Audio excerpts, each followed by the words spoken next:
Welcome to the Goalie Podcast, presented by the Stop It Goaltending U app, where the goal isn't just to stop the puck, it's to become unstoppable. Now please join our hosts, Brian Decourt and Adam Mercer.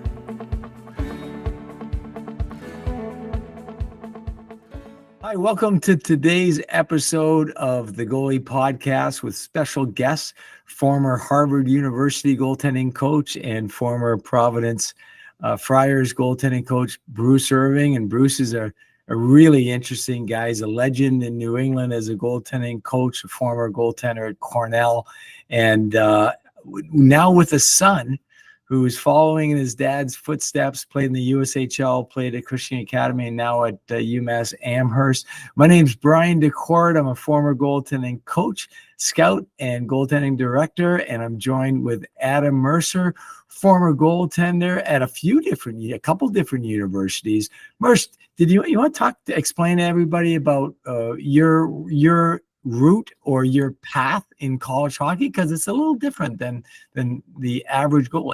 Yeah, for sure. I started at Norwich University when I came out of junior.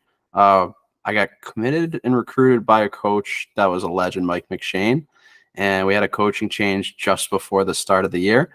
So I came in, and first year went all right, played 5 games, and I ended up needing hip surgery on my right hip after that year, and came back, and things had kind of changed in terms of kind of where I was at on the depth chart. So I knew it was time for a change, and I ended up at Southern New Hampshire University. I knew the coach there for a long time, Sean Walsh, former Stop It guy, and played 2 years there after COVID and had a great experience. And played a lot. That was the key. Played a lot. Exactly. Like that's something we always talk about, especially being my mentor for the most part growing up, and just finding a place where you're going to play and going where you're wanted. And I knew that was the case at Southern New Hampshire, and that's why I chose that spot. Awesome. Hey, you know, it's funny. I was talking about your development and your route. Do you remember trying out for Mass Player Development? I do. I remember 3 or 4 years of Mass Player Development festivals, and getting to that spot where you think that you might go to the national camp, which is everybody's goal there. And unfortunately, it just didn't work out for me. But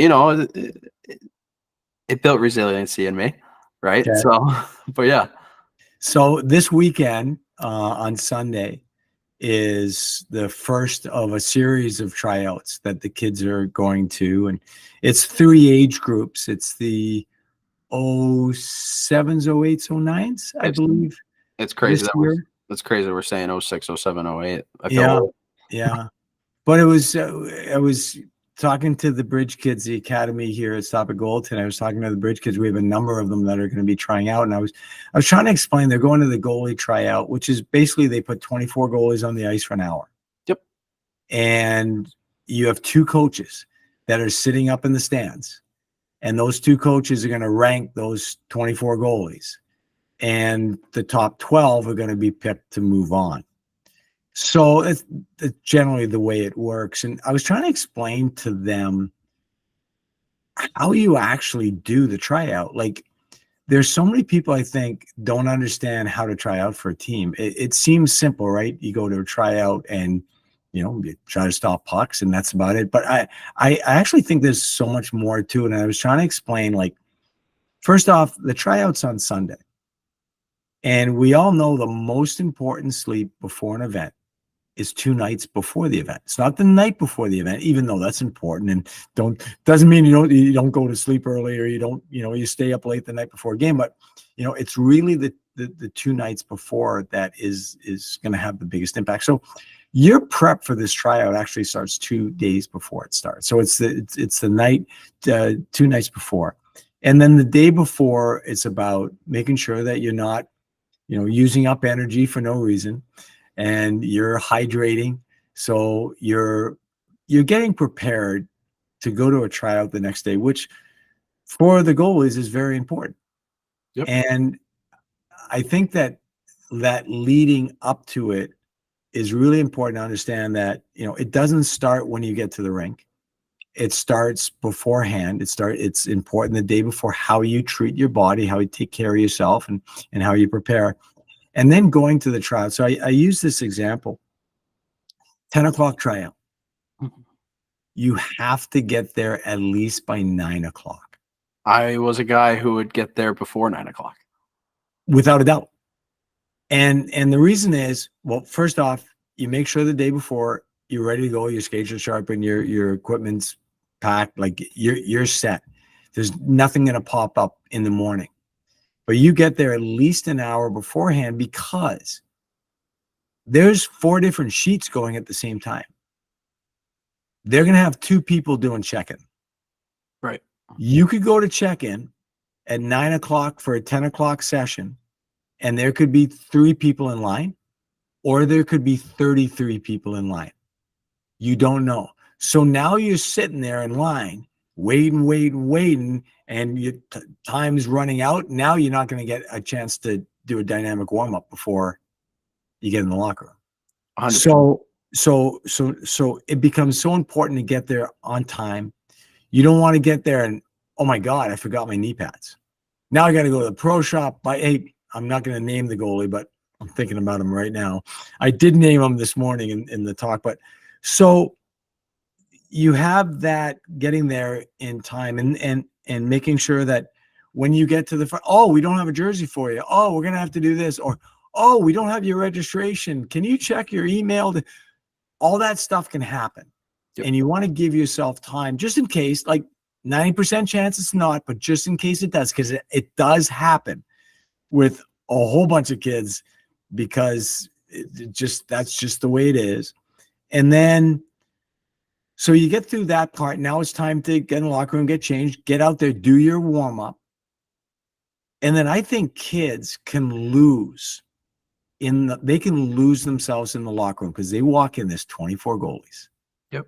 And they're buddies from summer camp, and there's buddies from that team, and all of a sudden they're having fun and chirping away in the locker room, and they forget they're there to make the program, they make the cut. And I've seen kids, they lose out. They go the wrong way in that locker room. Yeah, I mean they're kids, right? Like they see their buddies and they lose that focus. So I think the big part is like always keep that in the back of your head, right? Like we're not saying you can't have fun, right? Absolutely not. You can absolutely be social, but you're there for the tryout. Yep.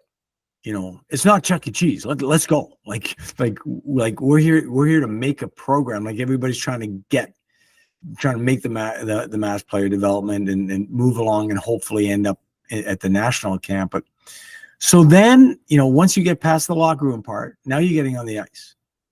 So you get on the ice. Once you get on the ice, it's all business. So you're getting your hip activation done. You're getting your stretch. You get a little skate in. And then it always starts off the same way. It starts off with skating drills. Yep. Now, if you're all gung-ho and you're not thinking, you could go 1,000,000 miles an hour in these skating drills, go from A to Z without stopping A to B, B to C, C to D, and you are bagged by the time they start shooting the puck. And especially like even in these skating drills, right? You can go fast, but don't lose your details too, right? I've seen people go 1,000,000,000 miles an hour and they're not getting square to their points, so then they look bad to the 2 evaluators upstairs, right? Yes. Like you have to be able to. Yes, you want to push yourself. By the same token, you don't want to get to this point where you're losing everything that you have in your technique. Point A to point B in control with some jam, with some pop, but with body control, setting, stopping. You have to present yourself like you know what you're doing, and you're getting there quickly, but in control. And that's why it's like point A to point B. Point B to point C, not running through the entire alphabet and never setting and stopping. You're just rushing. Exactly. So you get through the skating part, you get a good warm up in. You're not going to make or break the team on how you do the triangle drill. Okay.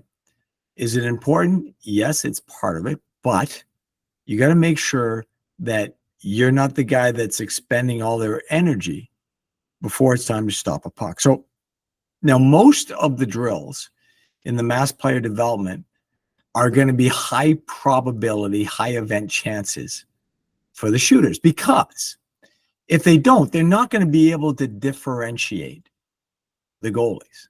Yeah.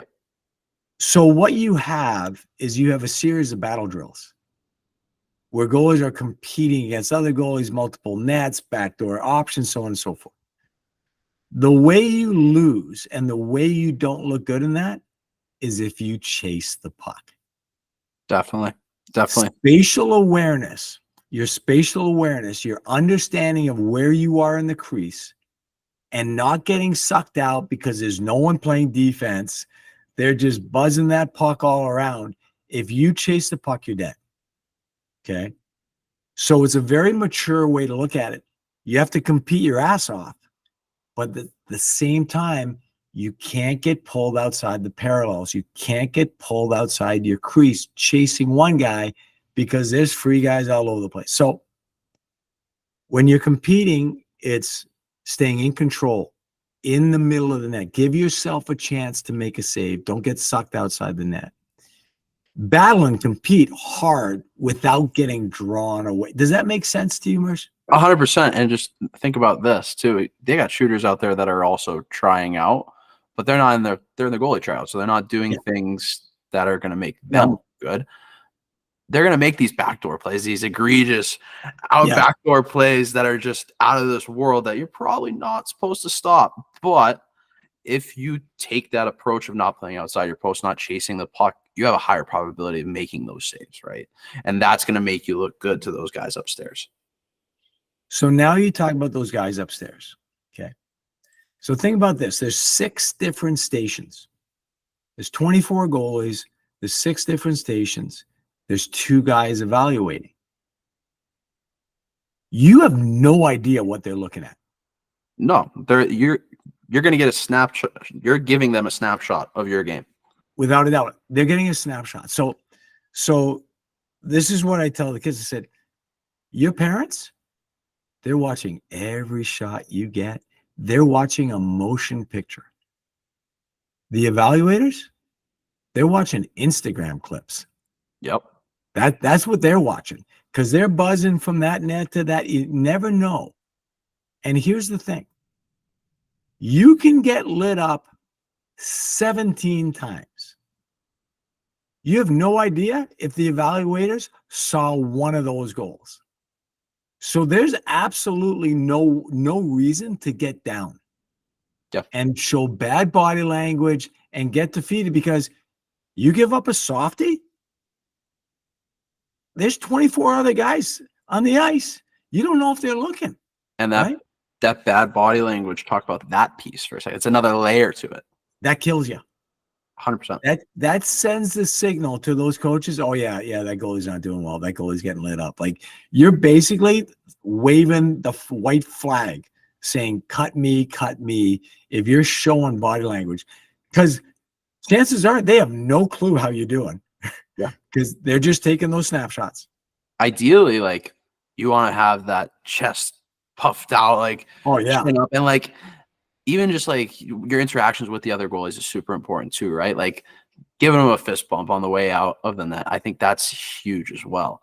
Like, the evaluators are going to see that, and I mean, they're looking for the best goalie, but they don't want the best goalie and someone who's going to be a problem, right? They want a good all-around kid as well, right? So I think those other pieces, as you're doing this evaluation, that comes into play as well. Because that goes into your controllables, right? Your energy. Yes. Your attitude, your focus.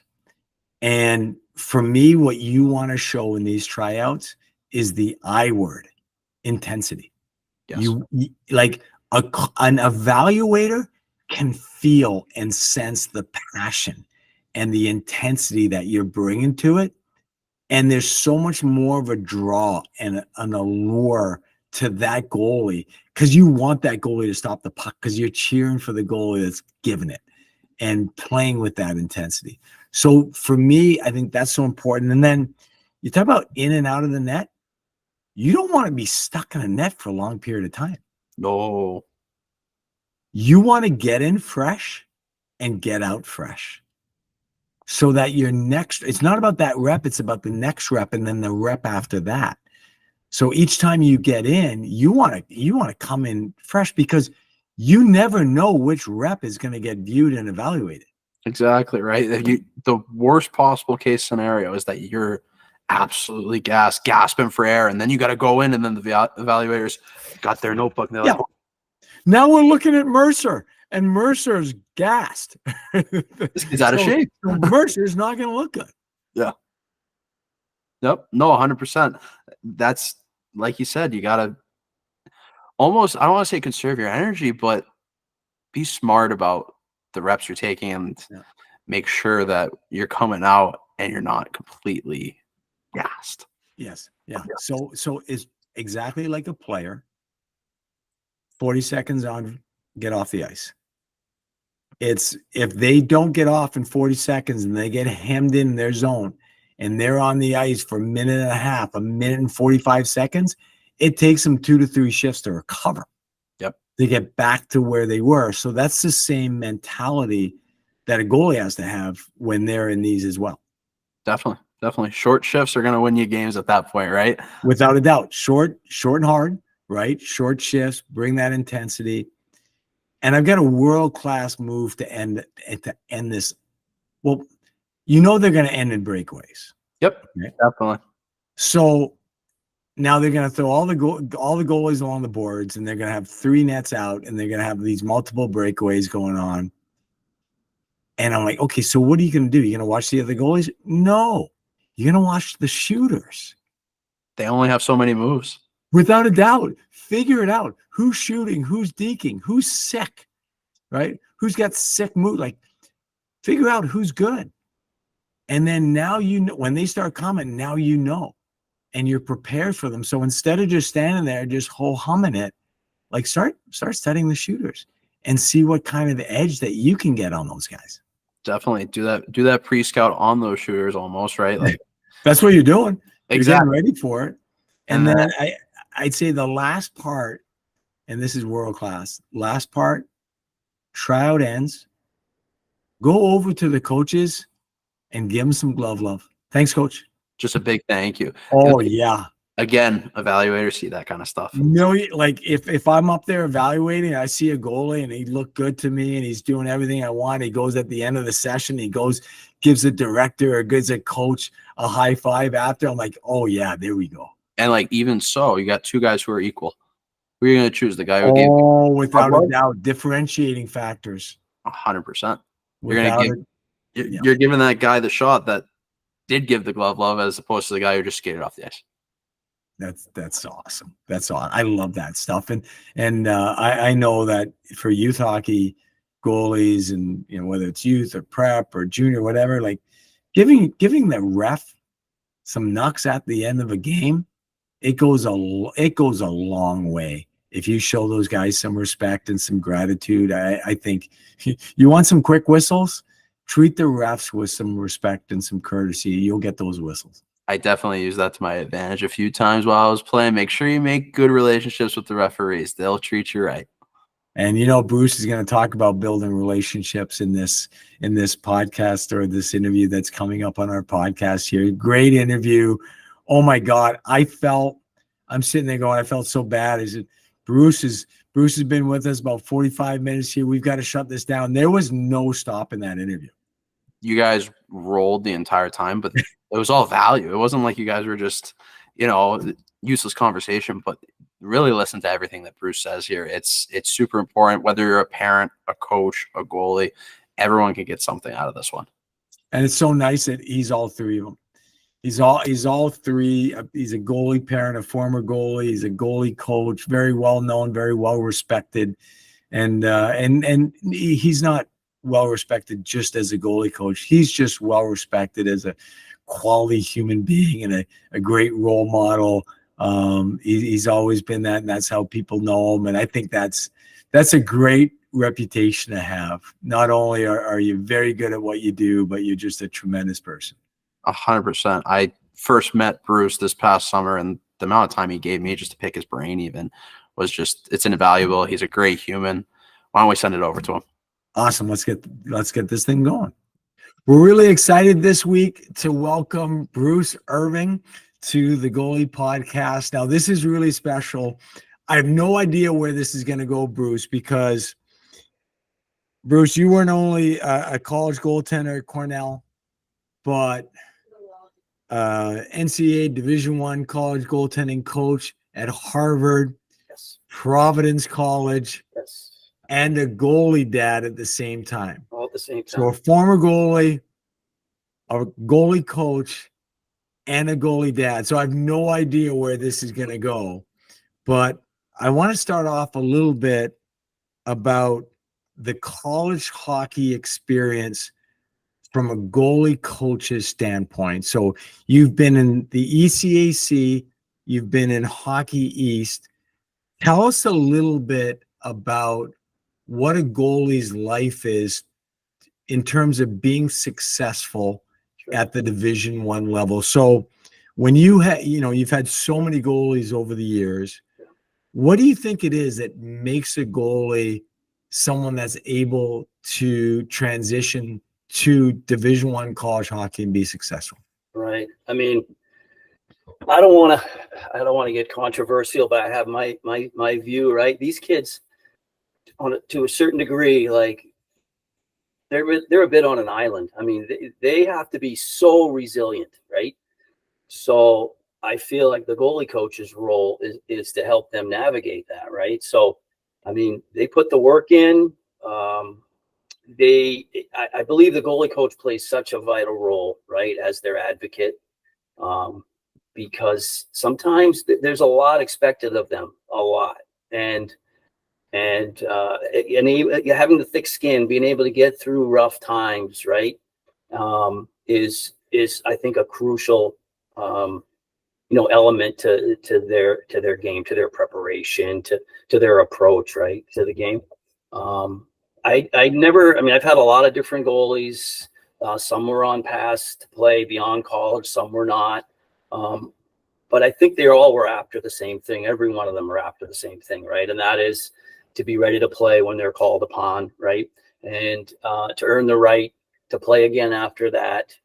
And the guys that can handle the pressure the best, right? Have the best tools, the best training, the best approach, but the guys that can really handle the pressure the best, or as far as I can tell, have been the ones that have been able to be really successful at Division I level. So, Merce, you notice that Bruce's answer had nothing to do with rebound control and skating. And that's the first thing that's striking me. Sure. Right away, you go right for the mental part. Yes. And the word that you used struck me, expectations. So my follow-up to that is, are the expectations fair? Like, is it fair, the expectations that are put on a goaltender at the higher levels? I don't think it's fair. And I think oftentimes it's because whoever's making the ultimate decision quite often is not a goalie, never been a goalie, never lived the goalie life, right? Mm-hmm. And I say it all the time. And when I started by saying about being controversial, that's not my intention, but I do feel for these kids a lot. I get very emotionally invested in their route, right, in their path. So when I see the things that they need to endure in order to be better the next day or whatever, it's a lot. And a big part of that is the fact that, again, the guys that are making the decisions quite often don't really know what it's like to walk in their shoes, right? And so that's why the goalies are so lucky to have an advocate with them on that team, on their team, the goalie coach. And oftentimes I feel like sometimes the goalie coach is a bit more like a goalie than he is like a coach in terms of what team they're on. Exactly. So, I don't think it's necessarily fair. I think in most cases, a lot of guys that I've come across, they want everything stopped. They have a problem with virtually every goal against. And they have a problem when the goal is scored on their net. If they score the exact same goal on the opposing net, then that's a great gritty goal. It's funny how that works. Yes. Yeah. So again, I I don't want to be the guy that's pointing fingers at anybody out there, coaches. I just want to make my point where I feel like, sometimes the expectations are not fair.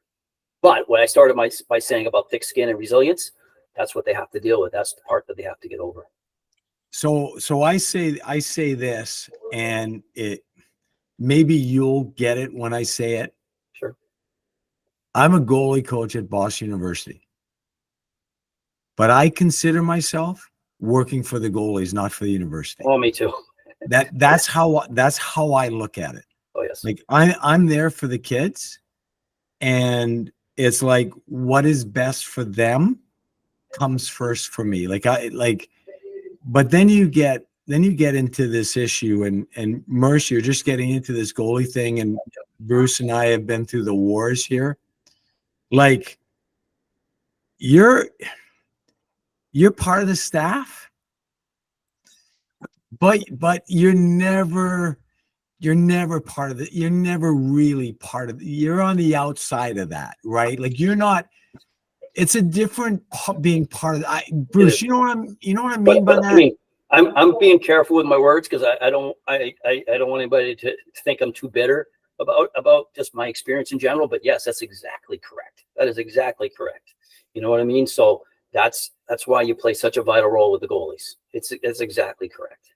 Because you have to walk that line. Like you come in after the first period and you get an earful over a particular goal against, right? And then now right away, all you're thinking about is defending your guy, right? You're just thinking about defending your guy. So you're on the goalies team, right? You're not so much, on the staff. Exactly what you're saying. So, and I've been through that a million times. So you just, you feel, and in your heart that you need to defend your guy, right? And explain everything that happened just then.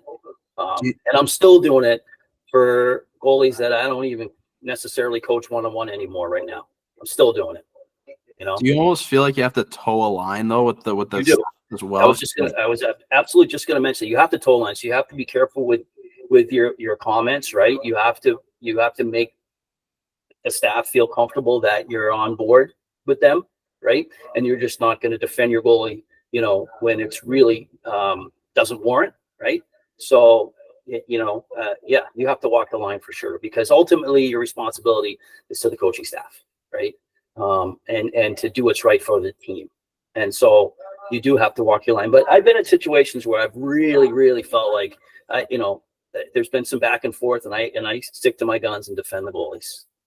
Definitely. Pretty much all the time. And picking the spots is important. It's so funny. You're talking about this, and for obvious reasons, when I tell these stories here, we're going to have to leave out who I'm talking about. Sure. And I've got a lot of friends that are in the business and NHL goalie coaches, but I got one that 2 seasons ago literally had a fist fight in the locker room. Literally, him and the head coach were throwing haymakers at each other in between periods. This is the NHL, okay? And then it made me think of another story. Another NHL coach, it was really interesting the way he put it. He goes, I'm at every practice. I'm in all the meetings. I go out to dinner with the staff, every road trip. We're in the hotels, we're in the buses, but you know what? I'm really not part of the staff. Isn't that interesting? It's a full-time NHL coach who says, I'm with these guys all the time, but at the end of the day, I'm not really part of the inner circle. I think it's all rooted in the fact that the head coach, maybe the assistants as well, they just don't understand goaltending. They don't have goaltending knowledge, right? So they have a different opinion about that player than they do any other player on their team. They have different level of expectations. And you've heard that, I don't know, just stop the puck. Well, I mean, that's just a dumb thing to say, but you hear it all the time, and so I think about not being part of the staff, not feeling like you're part of the staff, sometimes is that's the reason. I believe that's the reason, because they think goaltending is just an odd science they don't know anything about. They just want it done well. But the expectancy part of it, right? You watch every single game. Yeah. Bonehead play after bonehead play. Yeah. So guys have these brain freezes, make horrendous decisions. If a goaltender makes one, the whole house is going to come down. Correct. One bet. Why can't a goaltender make a mistake? And I was listening to something the other day, and it kind of struck me. And it was, a goal is a goal, regardless of whether it was scored from the other end of the ice or it was scored point blank, open net, back door. It's just, there's the same value in the goal. And it really made me think a lot about, okay, a goal is a goal, and the ability to shake it off after the fact. Now, were you somebody that spoke with the goalies in between periods? Were you someone that spoke with the goalies immediately after the game? Did you wait till the next day? When you were coaching at Providence, when you were coaching at Harvard, were you talking to guys in between periods before? Like, what was kind of your way of doing things? I can imagine that you would expect me to say this, but it really depended on the personality, right? Depended on who you were dealing with, what kind of goalie you were dealing with. It really depended upon what kind of relationship you forged with that goalie. For me, it was pretty close with everybody, right? So I didn't speak with them very much during a game. After a game, yes, if they wanted to, right? Always the very next day. If it was a Saturday game, it would be Monday. We'd do video together, that kind of thing. We would go over everything. If something unusual was happening in the game that I thought the goalie needed to know, absolutely told him every time. And most of the time, that wasn't about like, hey, your rebound control is this, or I need you to be on your edges. What you're nothing like that. It was more about systems, right? So if I thought that he could help us react to something that the opponent was doing on a regular basis, I would share that with him for sure, right? If I felt like he wasn't communicating well with his D, I would share those kind of things. Wasn't really much about making corrections about the way that goalie was playing. All right. Unless it was something entirely egregious, like a poorly played puck, basically, would be normally a good example that might happen, but almost never. Usually, if I talked to him between periods, it had something to do with something the other team was doing that we could either help out with, take advantage of, or something like that. Or if they particular power play setup, those sort of things. Merge, I'm going to ask you this because you're a lot younger than Bruce and I. And so you're just coming out of playing. Yep. I had a really good discussion. So we have Goalie Headspace on the Stop and Goaltending U app, and we have Brett Delmore that does that for us, and he's the performance coach at Boston University. And I had a talk with him the other day about speaking to the goalies after the game. So what I do at Boston University is I take the SIG game day and the evaluation that gives the goal expectancy and rebound retention and all that stuff. And about a half hour after the game in the weight room, I make my way down to the weight room and hang out there a little bit. And then goalies will come out after they do their thing. And then we'll go over the report in terms of, hey, what was your, freeze rate? What was your goal expectancy? And just kind of like the main stuff from the game. And I personally can't imagine leaving the game without talking to the goalie. Oh, yeah. Because I don't want them spinning at night trying to wonder what I thought about the game and that particular player or that. And it's not an in-depth conversation, but I just feel like I have to touch base. And Brett was like, is really emotional after games, and it takes a while to settle down, and maybe it's not the best time to talk to the goalies after the game. Merce, how do you feel? Do you feel as after you played that you want to hear from the goalie guy, or are you okay waiting till the next day? For me, I think it depends on the game. Like, that's kind of a weird answer to give, but it depends on the game. If I'm super confident in my game and I'm playing well every night, like, I was happy with it and I just didn't want to talk to anybody. I was like, I'm good. But if like I knew there was things that I needed to work on, like I wanted to talk to somebody, right? And even like now that I'm on the coaching side of things in the junior game, like for me, I try to stay away from the goalies during the game. Just let them do their thing. I don't think they need any more information. But after the game, even if it's just like a, hey, nice job, like you played a heck of a game today, like I think it is important to talk to them after the game, especially like if their confidence is kind of dipped a little bit. if they have kind of a game where they let in a soft goal, or if they play an all-around bad game, like, I think it's important that they need that feedback, because the feedback from the head coach is going to be like, hey, we need that one, right? Yeah. And you need someone who can break it down and like actually tell you what happened there. And I think that's kind of where we step in, right? Like Bruce was saying, advocating for the goalies, right?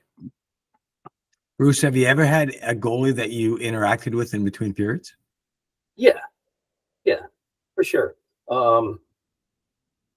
Yeah, I've had a few. I've had a few at Harvard, thinking out loud. I had one in particular. That first game, freshman, Boston College. And as we're returning to the locker room, I'm just with him, beside him, not saying much. And he turns to me and tells me that the shot clock isn't accurate. And First game. it was his very first game, yeah. Oh boy. Tells me the shot clock at Boston College isn't accurate. He had more shots than the clock says. And the only thing I turned to him and I said, I just told him that's of no concern. And I said, don't ever share that with anybody else on this staff. And then the next day I came in and it was, can you believe he? And I got it from the staff. Yeah. I said, well, that's all I told him was, let's forget about that and focus. So it's funny you bring that up, because when I was in Boston and had Byron Defoe, that play went down to the other end. He looked up. Oh yeah, see the shot. He looked up right away, and he wanted to know if he got credit. And Byron was a smart guy. He knew that his comps determine his salary, and his numbers were going to determine his comps. Right. So like he knew that. So I multiple times had to go have talks with the guy counting the shots at the Garden to make sure that he knew that it was important to our goaltender that he didn't mess up. And, that is, let's go in the goalie dad. Okay, let's go. I told you this was going to go to the goalie dad. And Jackson Irving is a goaltender, freshman goaltender at UMass, was in the USHL last year for Sioux Falls.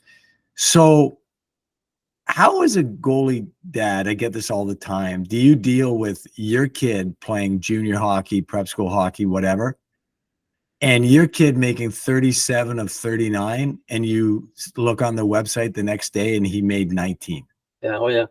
You know what I'm saying? Like, how did you look at that? Because I tell you, that's probably the most I get from goalie parents. Sure. They just can't deal with the shot clock. Yeah. I mean, we would talk about it, like him and I, but I would never go any further. It's out of our control. And in the USHL, it was always clear, depending on whether you were on the road or at home, right? Sometimes you're on the road, that clock would ring up because they want to make it look like their home team is pounding your net, right? And when you're home, sometimes it isn't the same. And there was really all kinds of incidents last season, just like what you're describing. But I told them, like, that's not in our control. Let's just control your game and keep getting better and keep moving forward. And you can't worry about those things, even though, like you were just saying, that those numbers become important, because when Sunday rolls around and you're reading the box scores, you're like, oh, Colin Wynn had 38 saves. Yeah, you know what I mean? So without a doubt. Well, yeah. Like if you called me today and say, hey, Dak, there's this goalie from the North American League named John Smith, and I think he'd be a great fit for SIGU advising. And I would go, like, as you're talking, I would be punching his name and elite prospects, and I'd be looking at his stats. Yeah. Now, here's the thing, and it sounds a little bit goofy here, but I know those stats aren't right. Damn it, I know those stats aren't right, yeah. But I'm looking at the stats, yeah.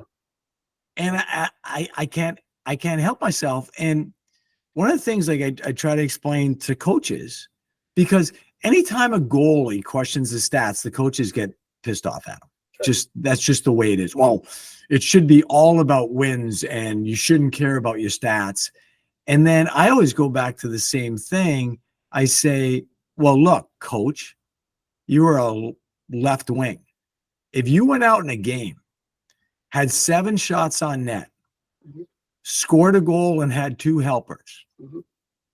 and you look in the box score the next day and you scored a goal, your helpers, your assist didn't show up, and it showed you for 3 shots, you'd be sour. Mm-hmm. And the fact that we judge goalies on stats, because that's all we have to go by, even though we know that in the North American League, you've got someone sitting in a penalty box Mm-hmm. that's trying to look through 3 players to determine if the rebound was hit the net or not. It's virtually impossible. You go down to youth hockey and it's some 14-year-old eating a hot dog and having a Coke, Right. trying to keep shots. And that's just the way it is. So am I right though? Like that's No, what it is. 100%. And so, as a goalie, Merce, right? How did you cope? Because you had to deal with. How did you cope with the fact that shots are it like it's a gong show? For me, I mean, even at the Division 3 level, it was a gong show. But like realistically, it all evens out in the wash, like in total, right? So you're gonna have your games where they said you had 65 shots and it was some girl on the soccer team taking your stats. And then you got the next game where some away team gives you 18 when you should have had 25. So for me, it just evened out in the wash. And I was just like, you know what, screw it. I'm just going to play my game and it's going to even out at the end of the day. So I can't focus on the shots. Okay. So I say that all the time, and that's what I say, but I don't really believe it. Right. I don't think for all the shots that you don't get, I don't think you're in another rink one day picking up shots. I just don't. I like to say it because it sounds good, but Bruce, tell me, like in all practicality, like what would you tell Jackson? Jackson last year, he's playing for Sioux Falls. They're playing Omaha. He makes 35 saves. He gets credited for 22. What do you tell Jackson? I just tell him. I mean, again, I tell them to kind of block it out and keep moving forward, even though we know it's such a huge part of their of the way they're scored, the way the way they're thought of, on the internet, for instance, or whatever, right? Mm-hmm. But I just think it's too much to worry about, right? So it's been egregious at times, but oftentimes, the number in the USHL, the number ends up being high, really high. Like, I mean, he had over 60 saves one night in Fargo. And they were legit. I mean, they were legit, and that was a super high number. He was on the road, so you had the benefit of their home team counting shots on, right? But it irritates them for sure, right? Because they, for instance, let's say you end up having a good game, but the game starts and there's been 4 or 5 shots on net. They get a power play, they score. What's your save percentage? It's real bad. And now you're in the net, like just praying for more shots, right? And I'm in the stands going, he needs more shots. We got to get it over 90. He needs more shots. Yeah. And then on the odd occasion, just not breakaways and 2-on-1s, but get more shots. More point shots. Yeah, we get more point shots, right? But yeah, I did it in USHL ranks last year. I sat there and did math in my head constantly. We got to get this to 90. We got to get this to 99, 10, whatever, right? USHL is just run and gun, as you know, so it's a difficult spot for goalies, but you learn a lot. Without doing it right now, yeah, I can do it in 2 seconds, but without doing it right now, I bet you there aren't 5 goalies in the USHL with over 900 right now. I believe that's the right number because I look. When my son's year was 6 total by the end of the season, right? See, that's incredible. And I believe I think you're right at 5 because it's a tough spot. But you do learn a lot. Again, back to the beginning of this when we talked about resilience and having thick skin and be able to bounce right back and those kind of things. A lot of goalies learn that lesson, at that level, Tier 1 junior. Well, talking about the lessons being learned, okay? Sure. So we've got from a podcast standpoint, it's about the goalies, the goalie parents, the goalie coaches. Mm-hmm. Now, we're very alike because we both are goalie coaches at a high level that had kids that were goalies. And we look at all these different paths on how to get to the highest level. Right. And you decided, okay, my son, I'm going to take the prep school path as opposed to an academy as opposed to a club U16, U18, go out to Little Caesars, or because you could have helped get him anywhere from a hey, you want to go out and play in Saskatchewan? I'll find you a team in Saskatchewan. So you had a lot of opportunity for Jackson. You decided on the prep school route. Mm-hmm. So let's talk about that. Why prep school? Why not academy? Why not club? Right. Why did you pick prep school for Jackson? Well, I think we're pretty traditional here in New England, right? So prep school is still a traditional route here in New England. The academy thing, when he was at that age, was relatively new, you know. And as you know, I'm not sure what everybody's opinion is about it. My opinion early on wasn't great. It's changed now, right? A little bit. So, but traditionally, like having him on a prep school campus, you know, living away from home in a dorm, having the need to get along with roommates, teammates, you know, we felt like that was important for him, right? And so far, it's been, you know, it's paid dividends for sure. He almost left his senior year to do, you know, USHL and online and all that. And honestly, I'm glad that he didn't. I'm glad that he had the full like senior year experience. He played another sport, played a lot, had a lot of fun at that, to the extent where he thought about trying the 2-sport route at Division III level, you know what I mean, or something like that. But anyway, he got to play another sport, go to a prom, have a real graduation, you know, all those things. And I feel like when you're, you know, when you're in your 30s and 40s and you're telling your story, I think you're lucky to have those memories, right? And prep school did that for him. And of course, like anywhere else, you meet so many great people. But you're speaking nice and calmly about this, but you got to understand, Merce, there's a lot of pressure at that point, because I lived that too, because my son Joey was going into his senior year and there was all this pressure to leave and go junior. Right. Yep. And you had all these people saying, oh, he's got to go junior. He can't go back for his senior year. He wasn't drafted. He's not going to get drafted next year if he doesn't leave, you know, all that kind of stuff. Yeah. And it's hard, because as a parent, all we want to do is make the best decisions for our kids and give them the best advice. Ultimately, I mean, you know, they're older at that point. They've got to make decisions for themselves, but they're obviously relying on you to help with that. And I felt a lot of pressure going into senior year, whether to play it out. And I'm just like you. It worked out. Yeah. It worked out. Joey was captain of the hockey team, captain of the soccer team, captain of the tennis team. He had a great year, got drafted, got a full scholarship to ASU. But going in, I was nervous that I had made a mistake, because he had a North American team that wanted him. And I thought, okay, I know how good that league is for goalies, but I didn't do it. So I'm looking at how calm you are now answering that question, but it wasn't easy back then, was it? No, not easy, because the allure, especially of the USHL, right? That's where all the kids want to go, you know, and the allure was there for sure, right? But now going through it, and you know, he's still played in that league and so forth. It was absolutely the right decision to play high level New England prep school. And then, you know, because I've been telling people now that ask me the same questions, just mostly other parents, right?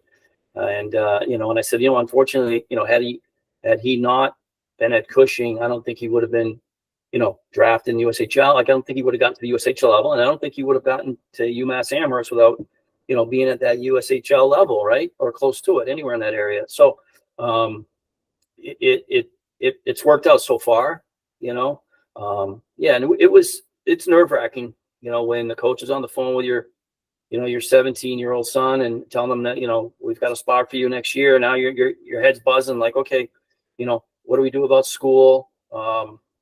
You know, it's really. And he was originally drafted by Cedar Rapids, right? He was drafted, by Cedar Rapids, yeah. And you know, he went out there right away, participated with some of the activities with their team. You know, when he was still at Cushing, he went out there during break and that sort of thing, and then their camp that summer, and But at the end of the day, and then, you know, they offered him a spot on their team for that following season. We batted it back and forth, and you know, he ended up staying at Cushing, and we're pretty happy with that decision.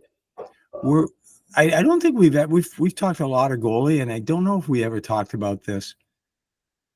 The decision to go from prep into the USHL as opposed to prep null USHL. Right.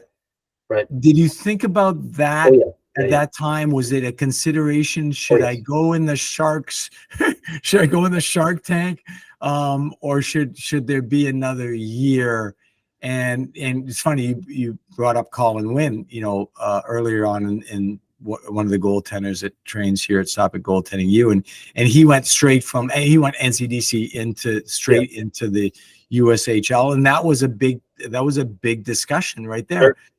Should the null be, even if you're a very good goaltender, should the null be that next step before, because the USHL is murder on goalies. It is. Murder. Well, I mean, we all, thinking back, right? Like, people told us that, right? Told me that, right? But you don't I don't think you necessarily completely believe it until you're in it. You know what I mean? Yeah. Jackson did NCDC, prep, NCDC prep, USHL. Oh, because of COVID. Yeah. Yes.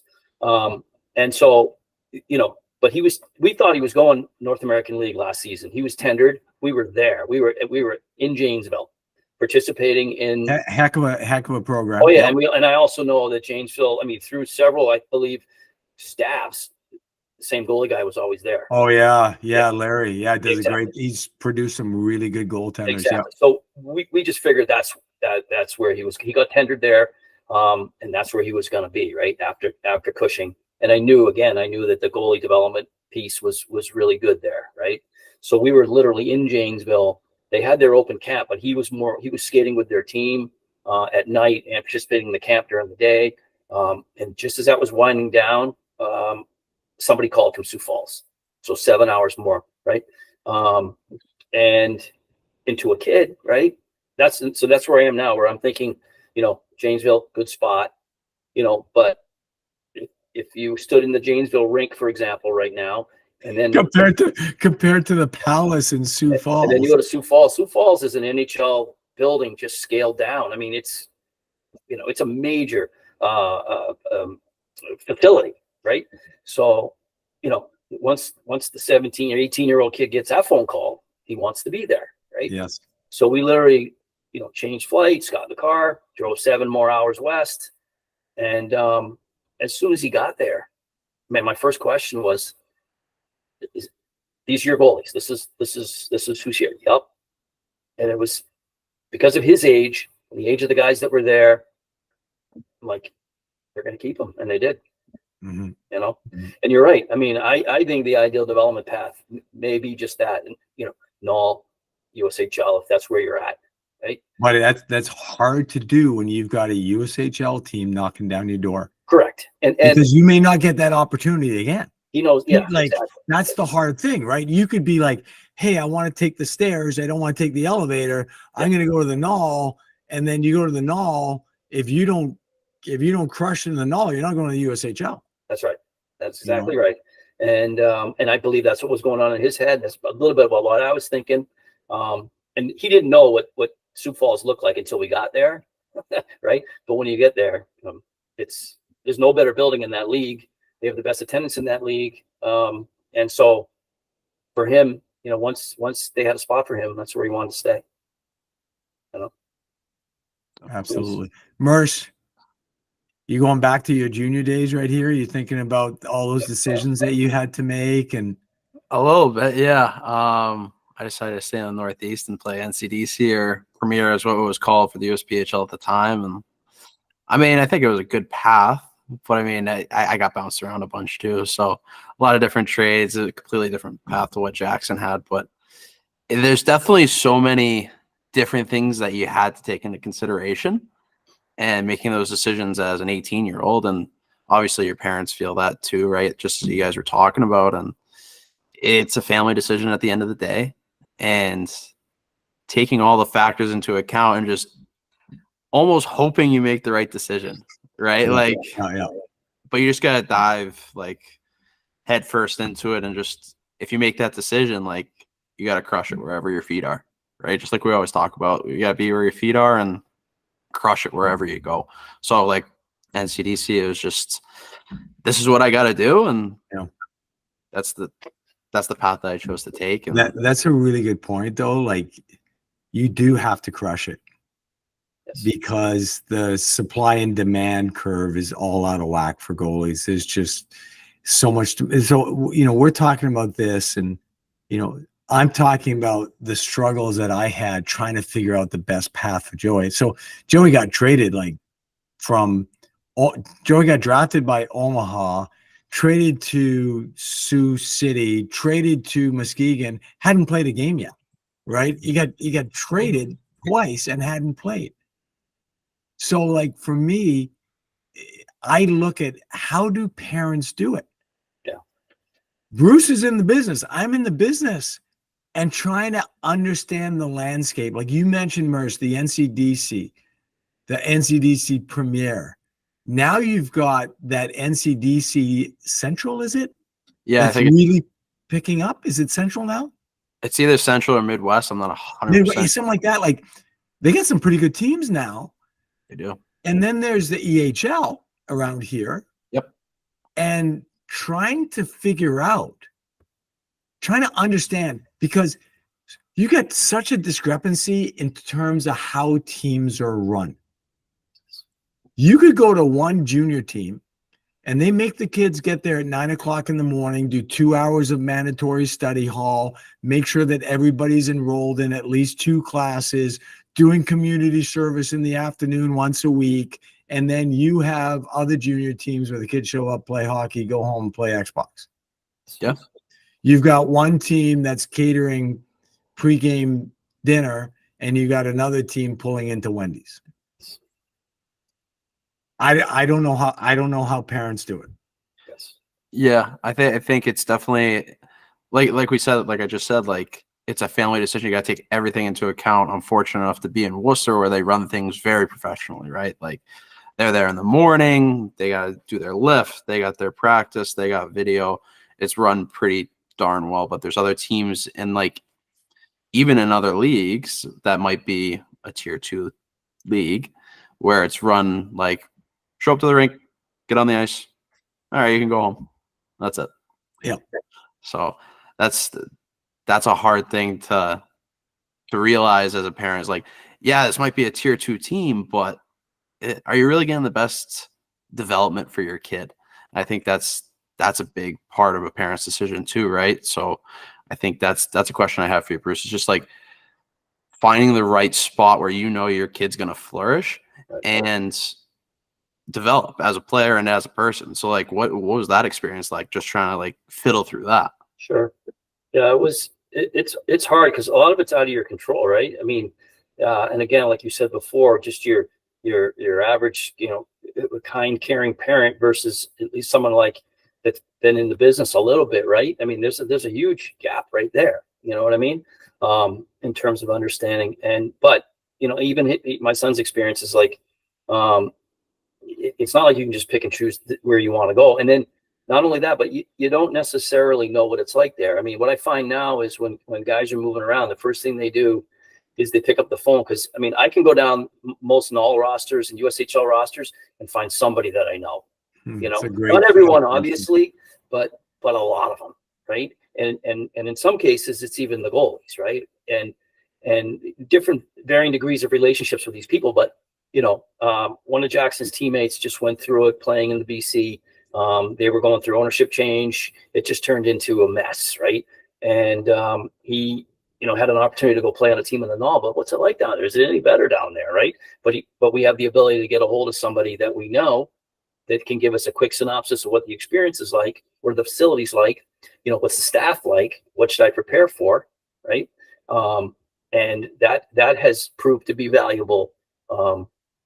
Even for me, like when Jackson went to Sioux Falls, the GM was standing at the door when we walked in because he saw the purple bag, right, from Cushing. and it stands out. So he literally opened the door for us at the rink. I've never met him before, right? So right away, I'm literally watching tryouts with the GM, and he's telling me about his philosophy and who the different kids are on the ice. And there was one or two out there that were friends of his, right? So right away, I felt comfortable, right? And then he met his billet family, and I was there for that too. They made me feel comfortable. So, those are the things that make a difference, right? Like, who's running the organization, what sort of emphasis do they put on the development of the players. It's really hard to tell, but if you can get some insight from anybody that's already played in that organization that you might have known from the past or even current, that's super valuable, because like I said, Jackson had a friend move from BCHL to Texas, and he was told right away, this is really a well-run organization, but these guys are off the rails. So he was prepared for that. So when the guy got in his grill early the first week, he was ready for it. He knew what that person's intentions were. The guy had a personality that otherwise he might not have been ready for, but he was able to do some research, and therefore he emotionally was ready for that. Now, in terms of getting ready, I kind of want to wrap up down this track a little bit with the transition. You as a coach and your son walking into UMass Amherst, Greg Carvel as the head coach, experienced guy, reputation as a hard guy. Yep. And what are you telling Jackson as Jackson's walking? You're driving him to school the first day. Yep. You're bringing him up to drop off his stuff at the dorm. What are you telling him about the transition now, what he's walking into? I told him that, athletically, his allegiance, and he gets 100% of his direction from his coaches, right? And so I told him to make sure that you're on the right page with those guys. And then I said, for a goalie, and a particular goalie in his situation, he's going into a situation where they cleaned house a little bit. They had a number of spots for goalies. I understood what they had envisioned for a role for him, right? It wasn't like they recruited him for 12 months. They had a need. They knew that he could fill that need and so forth. So, but I told him, your job here, we're not talking academically. That's a whole different conversation. That's extremely important, right? But athletically, I said, you need to right away build allies on your team. You build up allies with all your teammates, and it ends up being very prophetic and very important when you're a new guy on the team, right? You need to create alliances, so that, and particularly for the goalie, right? Because I know from a culture perspective, teammates want their buddies to be successful. They want their buddies to have a good experience and to contribute and to do all those things. And so he's done everything that I've told him that I thought was important, which is align with the coaches right away. Greg Carvel is a very interesting guy. His approach is I really like it a lot. He is not just blowing his whistle and giving orders, right? He wants to be in those guys' lives, sort of from a mentor perspective, right? They do a lot of mentorship. Every single player has an alumni that he's aligned with directly, that they communicate with on a regular basis, right? That's pretty cool. And I never heard that before. That's cool. Carve encourages the players, when they have, depending on how their schedule goes and this and that, to stop in, and he more or less tells them to stop in every now and then, right? So I tell my son, you do that, don't be an annoyance, but he wants to know how you're doing. He wants to know how school's going. He wants whatever. Make sure you get in the office and sit down, and because he wants to know how you're doing emotionally, right? How you're doing with it. It's interesting because I haven't seen too much of that. I know there are great guys all across the country, and I certainly don't know them all. But Carv really, it's important that he meets with these kids just informally to see how it's going, just to be more than like coach player, right? And so I told him to make sure he does that. He does that. I told him to create a lot of alliances on that team, from the older guys, captains, all the way down to the new guys, and he's done that as well, right? And the last thing I told him was, on the ice, you're going to surprise him, and he got offended, right? He said, "What do you mean I'm going to surprise them?" And I said, "Well, Jackson, they know what you can do." I said, "But they haven't watched you for 6 or 8 months, right? They needed somebody to do what you're doing, and you're doing it exceptionally well so far, right? So it's quite a battle for him, but he's doing quite well." I love what the building alliances. Yeah. And I always say you got to build a team. You need the bus driver.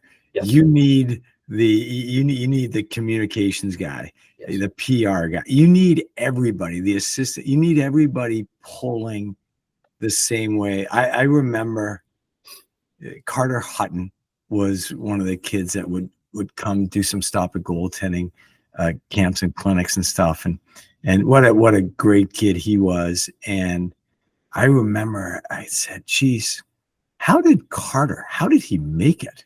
Right. I could list 20 other guys that had the same skill set as Carter Hutton. And I went to a Predators morning skate when he was with the Predators. And I was actually sitting out with Barry Trotz after practice, talking to him about it. And he worked everybody on the ice. Yeah. He was challenging. He wouldn't let the coaches get off the ice until they scored on him. He made them, hey, you're not getting off. You got to score on me before you get off the ice. And they'd shoot and shoot until they scored a breakaway on him.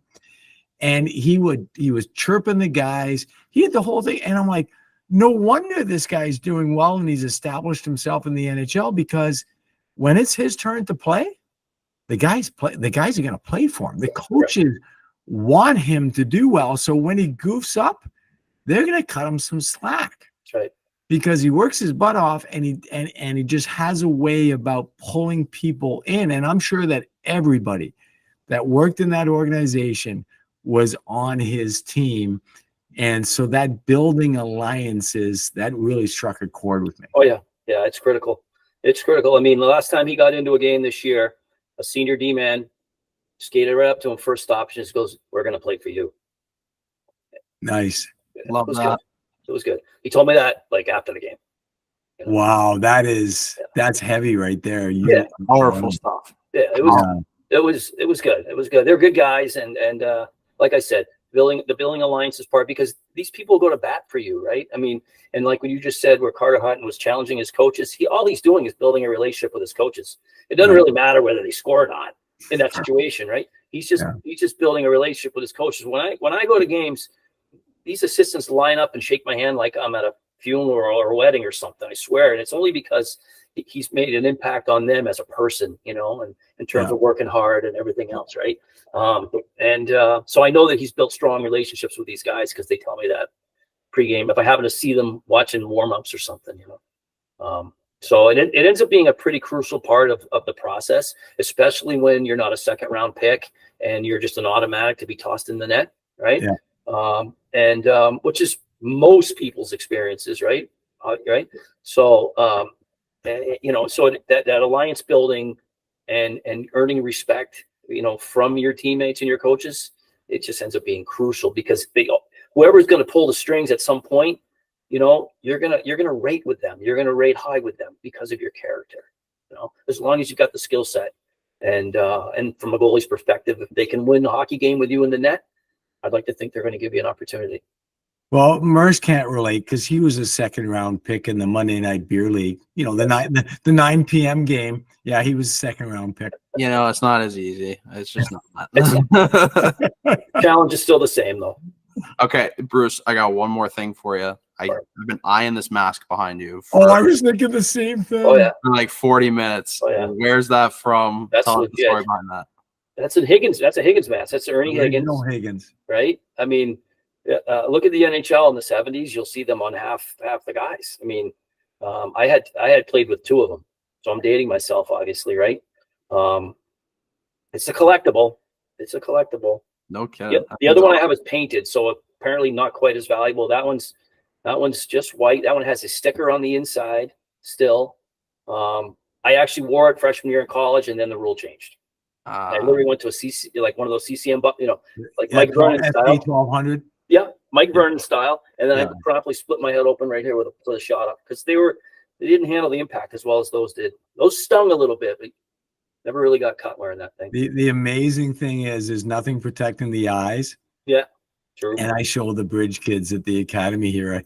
I show them a picture of myself and Pee Wee, and I've got a Jacques Plante mask with nothing protecting. So I played as a kid as a goalie with nothing protecting my eyes. Yeah, it's amazing. But Bruce, I can't thank you enough for this. This was good. I have a feeling that we could go 10 hours straight. You guys have been rolling this whole time. If we wanted to, wealth of knowledge, what you've done for goaltending in New England and the area, and how many kids that you've helped out. That's really what it's all about, right? You know, you've helped out so many kids in the area, and you're such a legend in this in New England here as the goalie coaching field, and your experience as a player, and now you get to see your son follow. I think that's pretty cool. I just want to thank you very much for being on today's podcast, and I appreciate you taking the time with us today. Absolutely. Thanks for having me. I appreciate it. Bruce, thank you so much. Thanks. Okay, Merce, my head's spinning right now. I got that mentorship idea, how Greg Carvel has all the players with a mentor and an alum that played at UMass as their mentor, and having contact with them. I'm thinking whether it's a high school program, whether it's a junior program, I'm thinking here at the Bridge, what a great idea to put one of the current Bridge goalies and connect them with an alum. 100%. I thought that was an unbelievable idea, right? So yeah, these people who've had your experiences and they know what you're going through, and you can bounce those ideas off of them. And if you're going through a rough time, they've probably gone through that rough time. So just having that resource is an invaluable piece. It's so funny you were eyeballing that mask. I know. So if you're listening to the podcast, you may not have caught it, but Bruce was doing the podcast, and he had this vintage mask in the background. It looks sick. It was unbelievable. I couldn't take my eyes off it. Bruce was talking. I'm still listening, but I'm like, I got to ask him about that come the end of this interview, because that's a piece, right? Like, and like he said, he wore it his freshman year of college. I don't want to make Bruce feel old, but that thing, that's an awesome mask. It's too funny. And I never saw Bruce play, but people tell me he was a heck of a goalie, and it doesn't surprise me that he was very good, because he's very good at what he does. 100%. He's a guy who, whatever he does, he's going to do it to the fullest extent. And I think that's something that, even he didn't say it, but we can take that away. And everybody who's been watching or listening to the podcast can take away too. It's just whatever you're doing in life, do it, you know? Didn't you love the fact that he talked about being an advocate for the goalies? Like being did we talk any X and O's at all in this podcast? Zero. Zero. No X's and O's. Yeah. I as a young goalie coach just coming into the coaching game, it was nice to hear it from, another goalie coach who's done it for years and years, and advocating for the goalies and towing that line with the staff. I just think that that's something that sometimes I struggle with, and being able to bounce those ideas off of Bruce and off of you, I think that helps me kind of figure out how I'm going to interact with my goalies, with my other staff members. Yeah. And it's not easy. It's and if you've been around as long as I have, and if you've worked for Mike Keenan, like I have, there are going to be some battles. There are going to be some tough days where you've got to go toe to toe with coaches and defend the guys. And there's other times where you've just, you know that it wasn't a bad goal, but you also know it's not the right time and place to die on the sword on it. 100%. That takes a little bit of experience to understand when's the right time to stand up for your guy or girl, and when the right time is to just say, yeah, you're right. Even though you're wrong, you're right, coach. You're right. It seems like you had some trial and error with that. Oh my God, I've had a career of trial and error with that. It is the most unrealistic expectations that coaches have of their goalies that it's actually overwhelming sometimes to see the amount of mistakes that go on in a hockey game and the lack of wiggle room for a goaltender to do anything, make any mistakes. It's tough to handle sometimes, quite honestly. So I think that we should have the same relationship with the coaches. We should be able to give it to them when the forwards make a mistake. Well, if you talk to a few goalie coaches, they do. They'll be right on the bench chirping the other coaches. So, because they get chirped every time there's a goal, so they'll chirp back if someone makes a mistake. So that I stay away from. I got no interest in that personally, because I don't go behind the bench. I sit up in my coach's booth and do my thing. Yeah, I'm more of a bird's eye view guy myself. Yeah. So what's going on in the app? Anything new going on in the app this week? So this week we had a goalie extra. It was 5 things that goalie parents need to know. You did that piece. You know all about it. I haven't had a chance to watch it yet fully. But it's goalies and goalie parents. Okay. Yeah. You want to give us a little sneak peek? Well, I if you've read my books, it's going to reinforce a lot that's in the books. But I basically took a look at the 5 key components. And once again, it really had nothing to do with technique and strategy. It's more the mental part of the game. And like you mentioned, the resiliency. It's about the resiliency. It's about, not rushing and taking your time. And it's funny, a lot of the stuff that we talked about in this podcast is in those 5 things every goalie and goalie parent needs to know. So I hope people enjoy it. And how about that razor piece, that making goalies? Unreal. And like the thing about Razor is, he's done all this stuff in the NHL, but the fact of the matter is he's brought everything to coaching too, and to broadcasting through NESN. It's a great piece, and Razor's a great personality to bounce things off of too. The interview, he did a great job with that as well. Hey, I love the best part of the interview for me was when Razor was like, when I started at NESN, when I started doing TV, I wasn't very good. But he liked it. Yeah. So he liked it. And then he did what he had to do to get better at it. If you want to thinking that's goalie world, right? Like that is goalie world. It's like you don't have to be the best goalie starting out. But if you love it and you have passion, then you start figuring out, what do I need to do now to get better? Definitely. If that's anything in life too, right? Not just goaltending, not just broadcasting, not just coaching. Anything that you want to do in life, you got to put the work in and you got to be passionate about it. If you're not passionate, if you're not passionate about something, you're not all in. You're not going to reach that level that you aspire to get to. Yeah. Oh, it was good stuff. I love it. And that 30 minutes a week, like you talk about that commitment to get better, 30 minutes a week to work on your mental game, to work on your goalie IQ, to listen to the primers. It's not that much time. You have all this time during the week. Instead of, playing Xbox for a half hour, log on to the app, get better. 1 minute primers once a day. Just get your primers in. That'll set you up for the day. And it's the fact there's small little nuggets and just the compounding primers every day during the week. And then the 5-minute quick video on Saturday, and take 20 minutes on a Sunday to watch a goalie playbook, or Razors Making Goalies, or Goalie Extra with Brian DeCourtier's truly just learning and growing. And it's the compounding impact, compounding effects from doing it on a consistent basis, which is really going to make big strides in your game. 100%. And you're immersing yourself into goaltending at that point. It's not just at the rink. You take it away from the rink. And I think that's invaluable for every goalie to have. And even goalie parents and goalie coaches can get something out of the app in just those 30 minutes a week.